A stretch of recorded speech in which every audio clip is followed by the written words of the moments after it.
అసెంబ్లీకి వస్తాడు ఎప్పుడు వస్తాడు? ఇప్పుడు ముఖ్యమంత్రి రేవంత్ రెడ్డి గారు జీతం తీసుకొని ఇంట్లో పంటానో దాని మంద న్యాయం చేయను మొత్తుకొని 100 సార్లు మొత్తుకుంటే ఇక వస్తాడు ఆయన.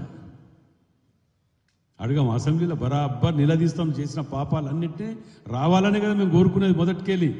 ప్రతిపక్ష నాయకుడు అంటే రావాలనే కదా మేము కోరుకున్నది. 26 డివిజన్లల్లా వర్కులు నడుస్తాను ఇవాళ. 26కి 26 డివిజన్లల్లా ఎలక్షన్ కోడ్ ఉన్నదన్నా కానీ మాకు సంబంధం. మీరు చేసేసుకోండి. పాత డేట్స్ ఉన్నాయి కదా, ఆ డేట్లోనే ఉన్నాయి కదా, చేసుకోండి.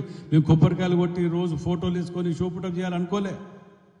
ప్రతి డివిజన్లో ఇవాళ దీన్ దయాళ్ కాలనీ పోయి చూడండి, జూబ్లీహిల్స్లో ఉన్నట్టు ప్రతి రోడ్డు సిమెంట్ రోడ్డు ఎక్కడ కూడా ఇంత పోకుండా ప్రతి స్లమ్లా ఇవాళ పెద్దమ్మగడ్డ చూడండి, సమ్మయ్య నగర్ చూడండి, ఎక్కడికి పోయినా అభివృద్ధి మీద ఉన్నాం. ఇవాళ పొద్దుటికెళ్ళి 2 రివ్యూలు పెట్టుకొని పట్టాలు ఇవ్వటానికి కానివ్వండి, వాటర్ ప్రాబ్లం ఉన్నది, దాన్ని ఎట్లా చేయాలి